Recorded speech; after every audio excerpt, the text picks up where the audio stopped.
धोखेबाज की पकड़। एक एक अनमोल उपहार और उसकी चोरी। आगरा का किला अपनी पूरी शानो शौकत के साथ यमुना नदी के किनारे खड़ा था। सूरज की पहली किरणें जब संगमरमर के महलों और लाल पत्थर की दीवारों पर पड़तीं तो वे सोने की तरह चमक उठतीं। यह मुगल सल्तनत का हृदय था, जहां से शहंशाह हिंद जलालुद्दीन मोहम्मद अकबर एक विशाल साम्राज्य पर शासन करते थे। दरबार में उत्सव का माहौल था। आज महारानी जोधाबाई का जन्मदिन था और शहंशाह अकबर ने उनके लिए एक विशेष उपहार तैयार करवाया था। यह कोई साधारण उपहार नहीं था। यह एक हार था जिसे बनाने में पूरे 2 साल लगे थे। इसमें ईरान से लाए गए दुर्लभ नीलम, बर्मा की खदानों से निकले माणिक और गोलकुंडा के सबसे शुद्ध हीरे जड़े हुए थे। हार के केंद्र में एक बड़ा मोर के अंडे के आकार का पन्ना था, जिसे नूर-ए-जहां, संसार की रोशनी का नाम दिया गया था। इसकी चमक ऐसी थी कि अंधेरे कमरे में भी हल्की रोशनी बिखेर देती थी। शाम को दीवान-ए-खास में एक भव्य समारोह का आयोजन किया गया। पूरा दरबार जगमगा रहा था। अमीर, उमरा, मंत्री और मित्र राज्यों के राजदूत अपनी बेहतरीन पोशाकों में उपस्थित थे। संगीतकारों की मधुर धुनें और नर्तकियों के घुंघरुओं की झंकार वातावरण में घुल रही थी। ठीक समय पर शहंशाह अकबर ने महारानी जोधा को वह हार भेंट किया। जैसे ही महारानी ने उसे अपने गले में धारण किया, उपस्थित सभी लोगों की आंखें चौंधिया गईं। हार उनकी सुंदरता में 4 चांद लगा रहा था। महारानी की आंखों में खुशी के आंसू थे। उन्होंने शहंशाह का शुक्रिया अदा किया। अकबर के चेहरे पर संतोष और गर्व की मुस्कान थी। समारोह देर रात तक चला। जब सब समाप्त हो गया तो महारानी जोधा अपने कक्ष में गईं। उन्होंने अपनी सबसे भरोसेमंद और प्रिय दासी रजिया को हार उतारकर एक विशेष मखमल की डिब्बी में रखने को कहा। यह डिब्बी महारानी के शयनकक्ष से जुड़े एक छोटे सुरक्षित कमरे में रखी जाती थी, जिसे आभूषणकक्ष कहा जाता था। रजिया ने वैसा ही किया। उसने डिब्बी को संदूक में रखा, ताला लगाया और चाबी अपनी कमर में खोस ली। उस कक्ष का दरवाजा भी मजबूत था और बाहर से केवल एक ही ताले से बंद होता था, जिसकी चाबी महल के मुख्य सुरक्षा अधिकारी करीम खान के पास रहती थी। अगली सुबह जब सूरज उगा तो एक ऐसी खबर फैली जिसने पूरे किले में हड़कंप मचा दिया। महारानी जोधा का बेशकीमती हार नूर-ए-जहां चोरी हो गया था। अध्याय 2 शाही क्रोध और उलझती गुत्थी। सुबह जब रजिया महारानी को तैयार करने के लिए आभूषणकक्ष में गई तो उसने देखा कि संदूक का ताला टूटा हुआ था और डिब्बी गायब थी। उसके पैरों तले जमीन खिसक गई। वह कांपते हुए महारानी के पास दौड़ी और रोते हुए पूरी बात बताई। यह खबर जंगल की आग की तरह फैली और कुछ ही पलों में शहंशाह अकबर तक पहुंच गई। अकबर, जो उस समय अपने सुबह के कामों में व्यस्त थे, यह सुनते ही आग बबूला हो गए। उनकी गरजती हुई आवाज ने दीवान-ए-आम को हिला दिया। यह कैसे हो सकता है? आगरा के किले में शाही महल के सबसे सुरक्षित हिस्से से चोरी। यह हमारी सल्तनत की इज्जत पर हमला है, वे चिल्लाए। कोतवाल को फौरन पेश किया जाए। आगरा का कोतवाल दिलावर कान कांपते हुए हाजिर हुआ। उसका चेहरा डर से पीला पड़ चुका था। तुम्हारी नाक के नीचे यह जुर्रत कैसे हुई? दिलावर कान अकबर ने पूछा। चोर कौन है? उसे जमीन से खोदकर निकालो, वरना तुम्हारी गर्दन धड़ पर नहीं रहेगी। दिलावर कान ने फौरन जांच शुरू कर दी। उसने आभूषणकक्ष की तलाशी ली। दरवाजे पर कोई जोर जबरदस्ती के निशान नहीं थे। संदूक का ताला बड़ी सफाई से तोड़ा गया था, जैसे किसी पेशेवर ने काम किया हो। यह स्पष्ट था कि चोर कोई बाहरी नहीं, बल्कि महल का ही कोई भेदी था, जिसे हर चीज की जानकारी थी। शक की सुई सबसे पहले दो लोगों पर घूमी, दासी रजिया और सुरक्षा अधिकारी करीम खान। रजिया के पास संदूक की चाबी थी और करीम खान के पास कक्ष के दरवाजे की। दोनों से कड़ी पूछताछ की गई। रजिया रो रो कर अपनी बेगुनाही की कस्में खा रही थी। मैं अपनी जान दे सकती हूँ, पर महारानी के साथ ऐसा धोखा कभी नहीं कर सकती। मैं 20 सालों से उनकी सेवा में हूँ। करीम खान एक बूढ़ा और वफादार सैनिक स्तब्ध था। जहां पनाह, मैंने अपनी पूरी जिंदगी सल्तनत की सेवा में गुजार दी। मेरे रहते हुए यह हुआ, इसका मुझे अफसोस है, पर मैंने यह गुनाह नहीं किया। लेकिन शक गहराता जा रहा था। जांच में पता चला कि करीम खान पर कुछ कर्ज था जो उसने हाल ही में चुकाया था। जब पूछा गया कि पैसे कहां से आए, तो उसने बताया कि उसने अपनी पुश्तैनी जमीन का एक टुकड़ा बेचा है। लेकिन इसका कोई पुख्ता सबूत वह तुरंत पेश नहीं कर पाया। वहीं रजिया के बारे में यह बात सामने आई कि उसका एक बेटा है जो बुरी संगत में पड़ गया है और उसे पैसों की सख्त जरूरत थी। यह बात रजिया ने छुपाई थी, जिससे उस पर शक और भी गहरा हो गया। दिन बीतते गए, पर हार का कोई सुराग नहीं मिला। अकबर का गुस्सा और बेचैनी बढ़ती जा रही थी। उन्होंने कई जासूसों को काम पर लगाया, पर सब नाकाम रहे। मामला और भी उलझ गया जब दो और लोगों पर शक की उंगलियां उठीं। एक था महल का खजांची इरफान बेग, जो शाही खजाने का हिसाब किताब रखता था। वह बहुत महत्वाकांक्षी था और हाल ही में उसकी मिर्जा हयात जीवन शैली में काफी बदलाव आया था। दूसरा था एक ईरानी व्यापारी मिर्जा हयात, जो कीमती पत्थर बेचने के बहाने अक्सर महल में आता जाता था और उसकी पहुंच कई हिस्सों तक थी। अब 4 संदिग्ध थे। रजिया, दासी जिसके पास संदूक की चाबी थी और जिसे पैसों की जरूरत थी। करीम खान, सुरक्षा अधिकारी जिसके पास कमरे की चाबी थी और जिस पर कर्ज था। इरफान बेग, खजांची जो महत्वाकांक्षी था और जिसकी दौलत अचानक बढ़ गई थी। मिर्जा हयात, व्यापारी जो बाहरी था पर जिसकी महल में पहुंच थी और कीमती पत्थरों का जानकार था। गुत्थी इतनी उलझ गई थी कि कोतवाल दिलावर खान ने हाथ खड़े कर दिए। शहंशाह अकबर चिंतित थे। उन्हें डर था कि अगर चोर नहीं पकड़ा गया तो उनकी हुकूमत की साख पर बट्टा लग जाएगा। ऐसे में उन्हें केवल एक ही व्यक्ति की याद आई जो इस उलझी हुई पहेली को सुलझा सकता था, बीरबल। अध्याय 3, बीरबल का आगमन और मनोवैज्ञानिक जांच। बीरबल कुछ दिनों के लिए अपनी जागीर पर गए हुए थे। उन्हें फौरन वापस बुलाया गया। जब बीरबल दरबार में हाजिर हुए तो उन्होंने अकबर के चेहरे पर गहरी चिंता की लकीरें देखीं। बीरबल, तुम आ गए, अकबर ने राहत की सांस लेते हुए कहा। तुम देख रहे हो क्या मुसीबत आन पड़ी है। हमारा सबसे कीमती हार चोरी हो गया है और चोर का कोई अतापता नहीं। मुझे डर है कि वह हमारी सल्तनत का कोई बड़ा दुश्मन है। बीरबल ने सिर झुकाकर कहा, जहां पनाह, आप चिंता न करें। हर ताले के लिए कोई न कोई चाबी बनी होती है। हर समस्या का कोई न कोई हल होता है।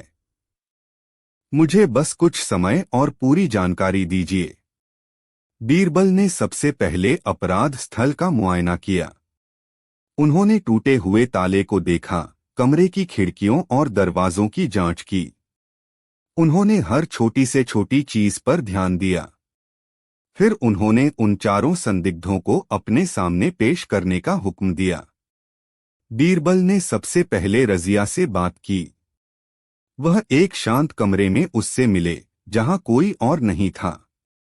उन्होंने उसे डराने या धमकाने के बजाय बहुत नरमी से बात की।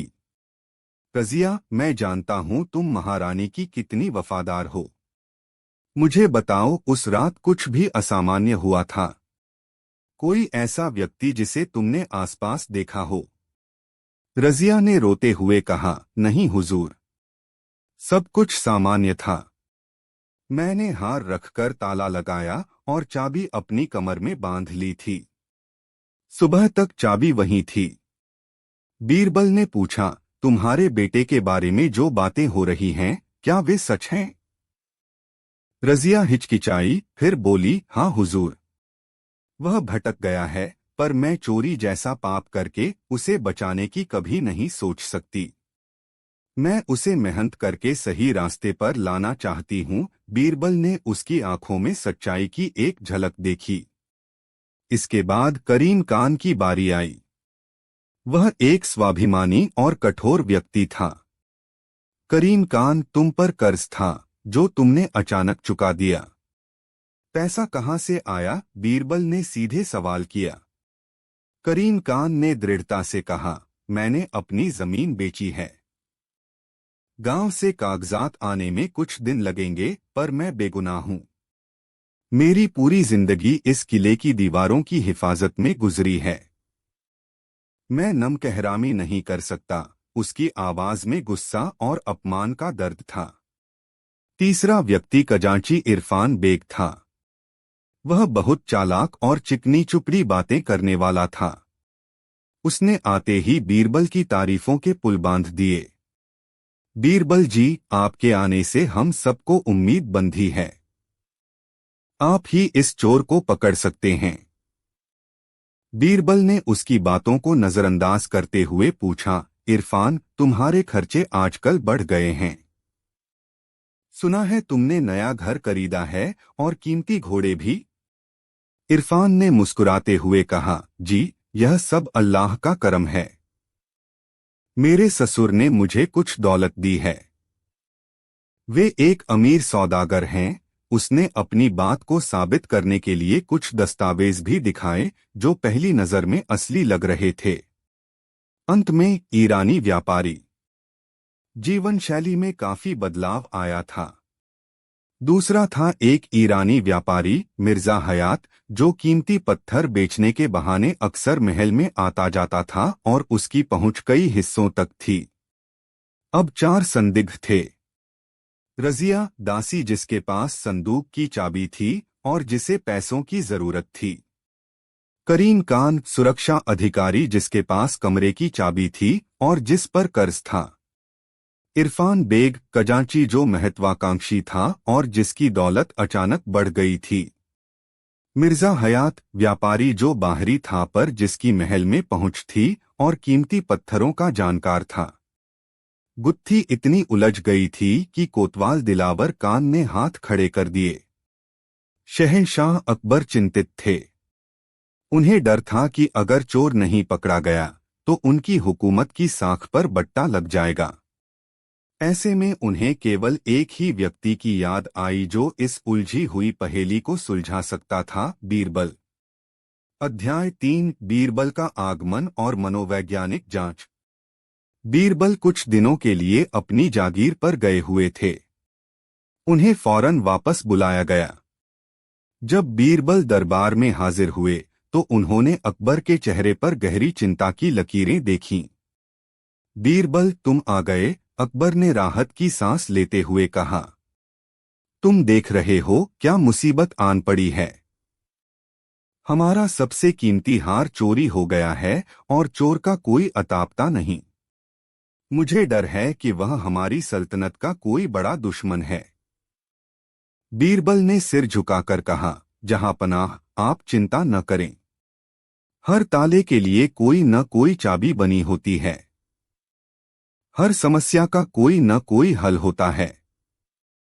मुझे बस कुछ समय और पूरी जानकारी दीजिए। बीरबल ने सबसे पहले अपराध स्थल का मुआयना किया। उन्होंने टूटे हुए ताले को देखा, कमरे की खिड़कियों और दरवाजों की जांच की। उन्होंने हर छोटी से छोटी चीज पर ध्यान दिया। फिर उन्होंने उन 4 संदिग्धों को अपने सामने पेश करने का हुक्म दिया। बीरबल ने सबसे पहले रजिया से बात की। वह एक शांत कमरे में उससे मिले, जहां कोई और नहीं था। उन्होंने उसे डराने या धमकाने के बजाय बहुत नरमी से बात की। रजिया, मैं जानता हूं तुम महारानी की कितनी वफादार हो। मुझे बताओ, उस रात कुछ भी असामान्य हुआ था? कोई ऐसा व्यक्ति जिसे तुमने आसपास देखा हो? रजिया ने रोते हुए कहा, नहीं हुजूर, सब कुछ सामान्य था। मैंने हार रखकर ताला लगाया और चाबी अपनी कमर में बांध ली थी। सुबह तक चाबी वहीं थी। बीरबल ने पूछा, तुम्हारे बेटे के बारे में जो बातें हो रही हैं, क्या वे सच हैं? रजिया हिचकिचाई, फिर बोली, हाँ हुजूर, वह भटक गया है, पर मैं चोरी जैसा पाप करके उसे बचाने की कभी नहीं सोच सकती। मैं उसे मेहनत करके सही रास्ते पर लाना चाहती हूँ। बीरबल ने उसकी आंखों में सच्चाई की एक झलक देखी। इसके बाद करीम कान की बारी आई। वह एक स्वाभिमानी और कठोर व्यक्ति था। करीम कान, तुम पर कर्ज था जो तुमने अचानक चुका दिया। पैसा कहाँ से आया? बीरबल ने सीधे सवाल किया। करीम कान ने दृढ़ता से कहा, मैंने अपनी जमीन बेची है। गांव से कागजात आने में कुछ दिन लगेंगे, पर मैं बेगुनाह हूं। मेरी पूरी जिंदगी इस किले की दीवारों की हिफाजत में गुजरी है। मैं नमकहरामी नहीं कर सकता। उसकी आवाज में गुस्सा और अपमान का दर्द था। तीसरा व्यक्ति खजांची इरफान बेग था। वह बहुत चालाक और चिकनी चुपड़ी बातें करने वाला था। उसने आते ही बीरबल की तारीफों के पुल बांध दिए। बीरबल जी, आपके आने से हम सबको उम्मीद बंधी है। आप ही इस चोर को पकड़ सकते हैं। बीरबल ने उसकी बातों को नजरअंदाज करते हुए पूछा, इरफान, तुम्हारे खर्चे आजकल बढ़ गए हैं। सुना है तुमने नया घर खरीदा है और कीमती घोड़े भी। इरफान ने मुस्कुराते हुए कहा, जी, यह सब अल्लाह का करम है। मेरे ससुर ने मुझे कुछ दौलत दी है। वे एक अमीर सौदागर हैं। उसने अपनी बात को साबित करने के लिए कुछ दस्तावेज भी दिखाए जो पहली नजर में असली लग रहे थे। अंत में ईरानी व्यापारी को बुलाया गया। वह भी बहुत आत्मविश्वास से भरा हुआ था। हुजूर, मेरा इस मामले से कोई लेना देना नहीं। मैं तो बस एक व्यापारी हूं। हाँ, मैं उस हार की कीमत जानता हूं। उसे हिंदुस्तान में बेचना लगभग नामुमकिन है। उसे तो मुल्क के बाहर ही ले जाया जा सकता है।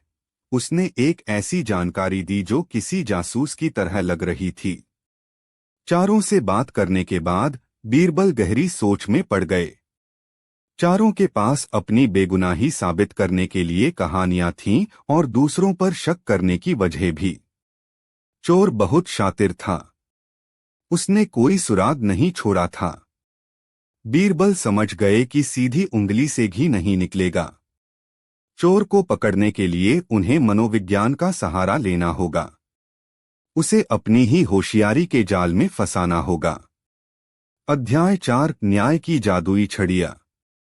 अगले दिन बीरबल शहंशाह अकबर के पास पहुंचे। उनके चेहरे पर एक रहस्यमयी मुस्कान थी।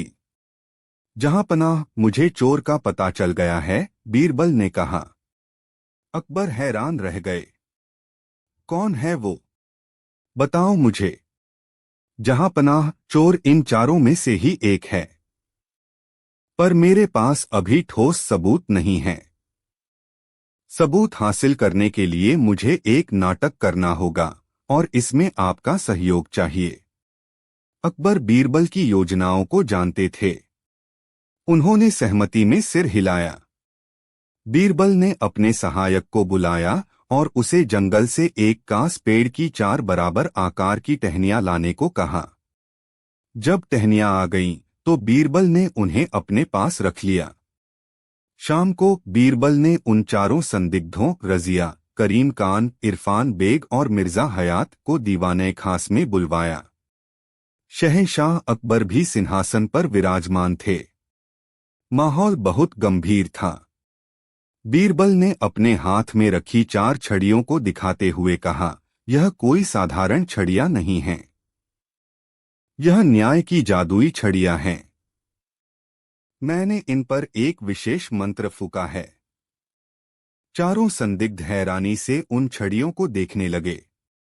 बीरबल ने अपनी बात जारी रखी, मैं तुम चारों को एक एक छड़ी दूंगा। तुम सब इसे लेकर अपने अपने घर जाओगे और कल सुबह इसी समय वापस लाओगे। ये छड़ियां रात भर में अपना जादू दिखाएंगी। जो भी असली चोर होगा उसकी छड़ी रात भर में 1 इंच लंबी हो जाएगी। यह सुनकर चारों के चेहरे पर अलग अलग भाव आए।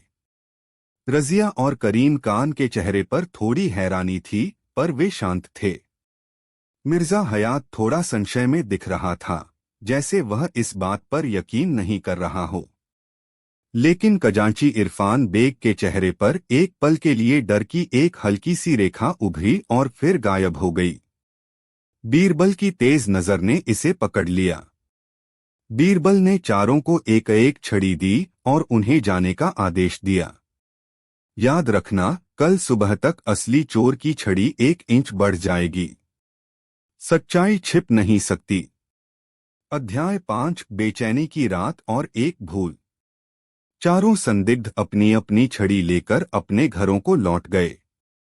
रजिया ने घर जाकर छड़ी को एक कोने में रख दिया।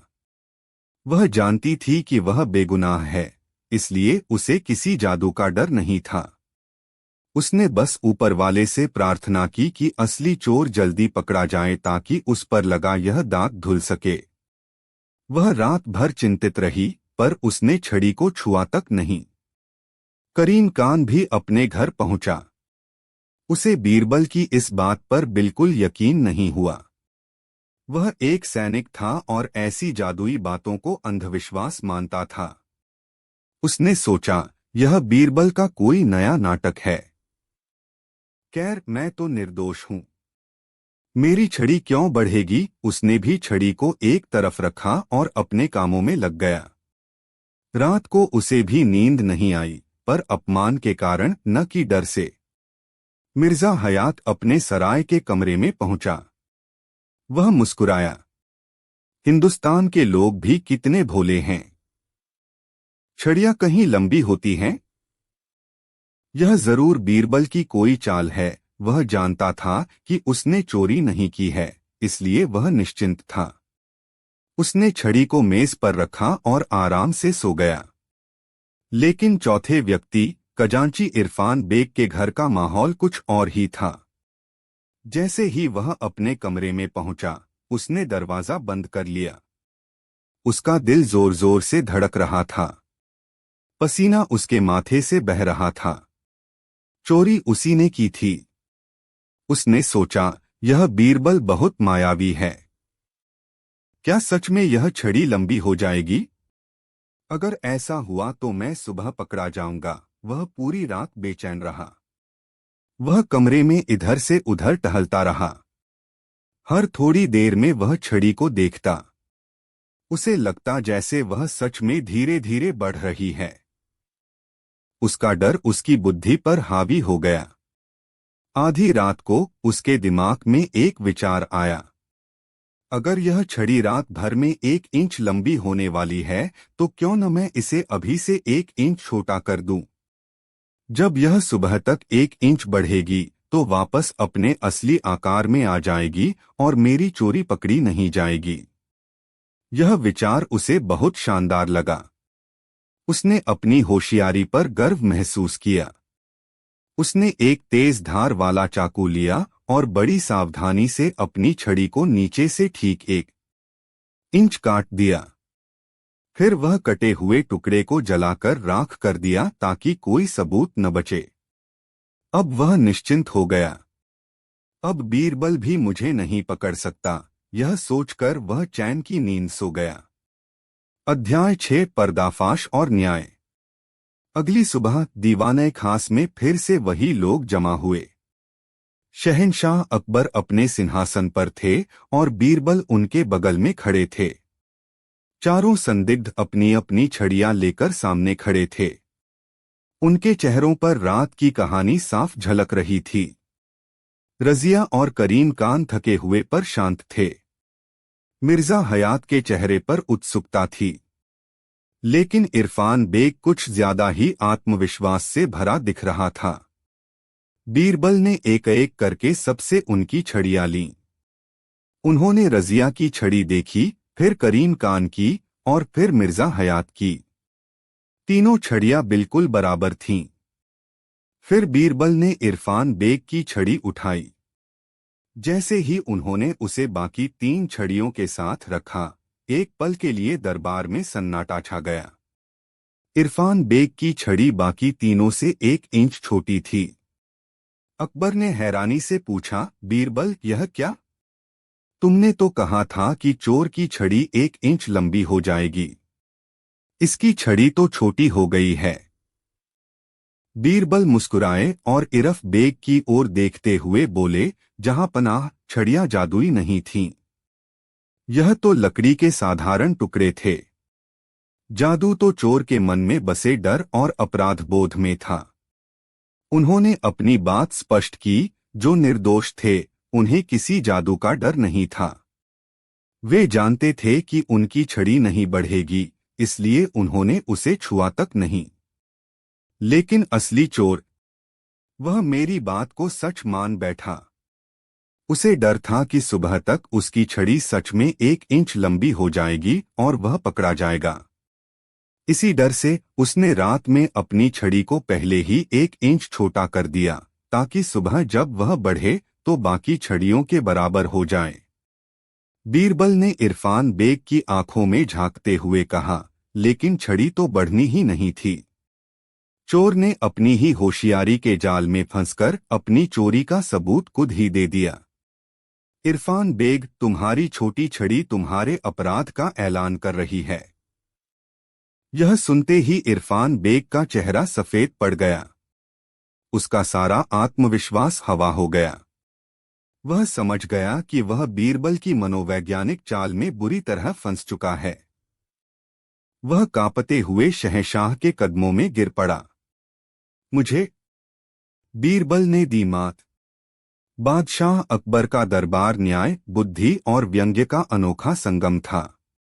वहां चतुर बीरबल की कहानियां आम थीं, लेकिन एक दिन दरबार में ऐसा मामला आया जिसमें बीरबल को अपनी चतुराई के साथ साथ अपने धैर्य और बुद्धिमत्ता की पराकाष्ठा दिखानी पड़ी। कहानी की शुरुआत एक षड्यंत्र से होती है। दरबार में एक अजनबी।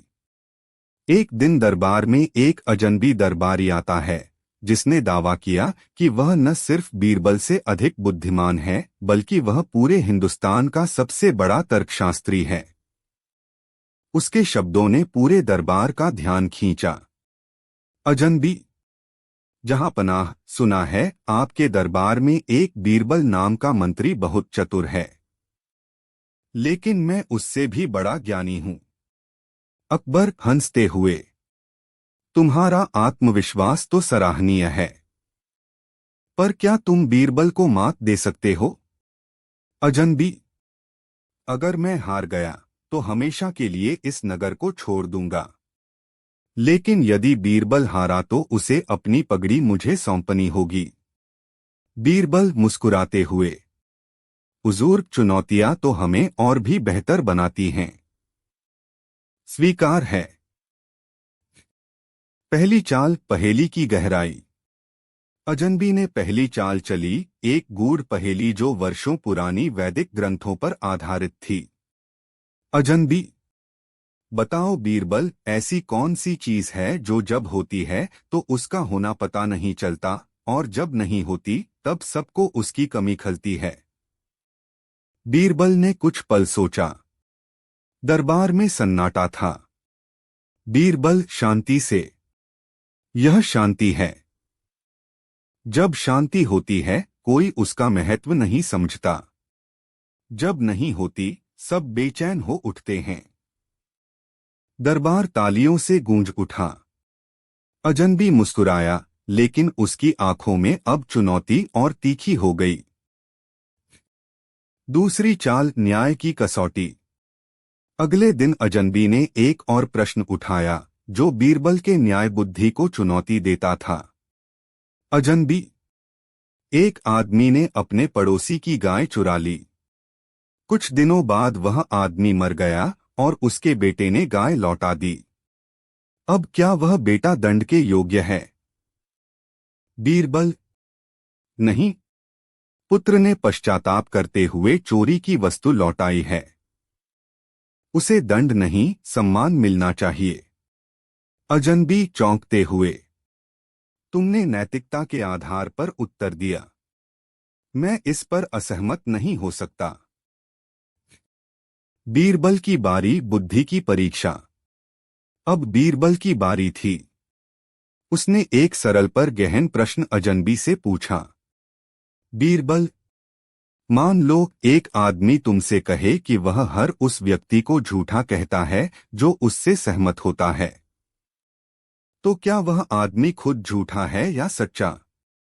अजनबी भ्रमित हो गया। वह प्रश्न के द्वैध में फंस गया। बीरबल ने मुस्कुराकर उसकी चुप्पी को समझ लिया। बीरबल धीरे से: यह विरोधाभास है जिसे हल करना कठिन है। अकबर हंसते हुए: लगता है बीरबल ने पहली जीत पाई है। अंतिम वार एक नाटक। अब अजनबी ने अपनी आखिरी चाल सोची, बीरबल को सामाजिक प्रश्नों में फंसाने की। अजनबी: बीरबल, यदि एक गरीब किसान चोरी करता है अपने भूखों मरते बच्चों के लिए, तो क्या वह अपराधी है? बीरबल ने चुप्पी साध ली। फिर उसने उत्तर दिया।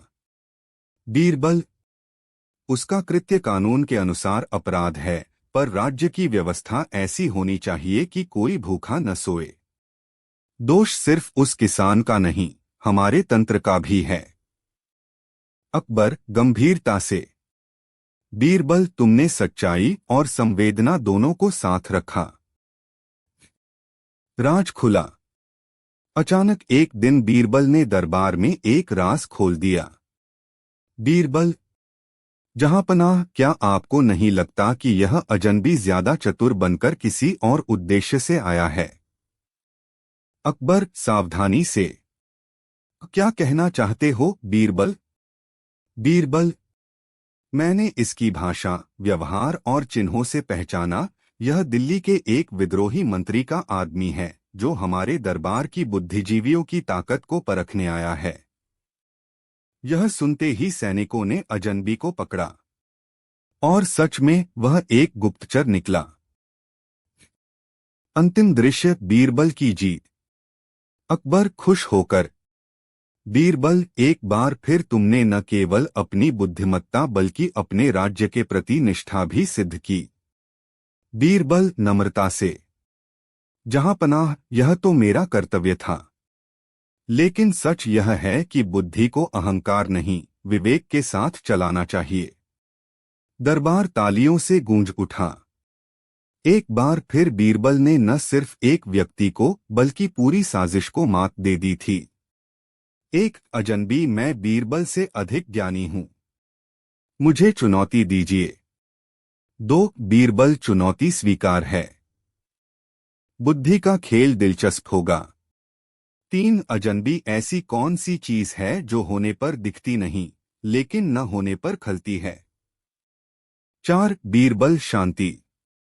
5 अजनबी: अगर पिता ने चोरी की और पुत्र ने लौटाई, क्या पुत्र दोषी है? 6 बीरबल: नहीं, उसने पश्चाताप किया है।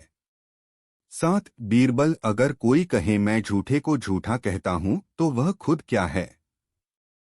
8 अजनबी: यह तो द्वंद्व है। 9 बीरबल: भूख से मजबूर चोरी अपराध से पहले व्यवस्था की विफलता है। 10 बीरबल: यह व्यक्ति एक गुप्तचर है जो हमारी परीक्षा लेने आया है। बीरबल ने दी मात। बादशाह अकबर का दरबार न्याय, बुद्धि और व्यंग्य का अनोखा संगम था। वहां चतुर बीरबल की कहानियां आम थीं, लेकिन एक दिन दरबार में ऐसा मामला आया जिसमें बीरबल को अपनी चतुराई के साथ साथ अपने धैर्य और बुद्धिमत्ता की पराकाष्ठा दिखानी पड़ी। कहानी की शुरुआत एक षड्यंत्र से होती है। दरबार में एक अजनबी। एक दिन दरबार में एक अजनबी दरबारी आता है जिसने दावा किया कि वह न सिर्फ बीरबल से अधिक बुद्धिमान है बल्कि वह पूरे हिंदुस्तान का सबसे बड़ा तर्कशास्त्री है। उसके शब्दों ने पूरे दरबार का ध्यान खींचा। अजनबी, जहां पनाह, सुना है आपके दरबार में एक बीरबल नाम का मंत्री बहुत चतुर है, लेकिन मैं उससे भी बड़ा ज्ञानी हूं। अकबर हंसते हुए, तुम्हारा आत्मविश्वास तो सराहनीय है, पर क्या तुम बीरबल को मात दे सकते हो? अजनबी, अगर मैं हार गया तो हमेशा के लिए इस नगर को छोड़ दूंगा, लेकिन यदि बीरबल हारा तो उसे अपनी पगड़ी मुझे सौंपनी होगी। बीरबल मुस्कुराते हुए, हुजूर, चुनौतियां तो हमें और भी बेहतर बनाती हैं। स्वीकार है। पहली चाल, पहेली की गहराई। अजनबी ने पहली चाल चली, एक गूढ़ पहेली जो वर्षों पुरानी वैदिक ग्रंथों पर आधारित थी। अजनबी, बताओ बीरबल, ऐसी कौन सी चीज है जो जब होती है तो उसका होना पता नहीं चलता और जब नहीं होती तब सबको उसकी कमी खलती है?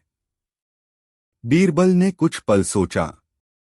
दरबार में सन्नाटा था। बीरबल शांति से, यह शांति है। जब शांति होती है कोई उसका महत्व नहीं समझता, जब नहीं होती सब बेचैन हो उठते हैं। दरबार तालियों से गूंज उठा। अजनबी मुस्कुराया, लेकिन उसकी आंखों में अब चुनौती और तीखी हो गई। दूसरी चाल, न्याय की कसौटी। अगले दिन अजनबी ने एक और प्रश्न उठाया जो बीरबल के न्याय बुद्धि को चुनौती देता था। अजनबी, एक आदमी ने अपने पड़ोसी की गाय चुरा ली। कुछ दिनों बाद वह आदमी मर गया और उसके बेटे ने गाय लौटा दी। अब क्या वह बेटा दंड के योग्य है? बीरबल, नहीं। पुत्र ने पश्चाताप करते हुए चोरी की वस्तु लौटाई है।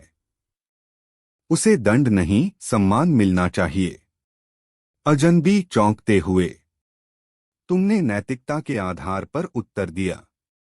मैं इस पर असहमत नहीं हो सकता।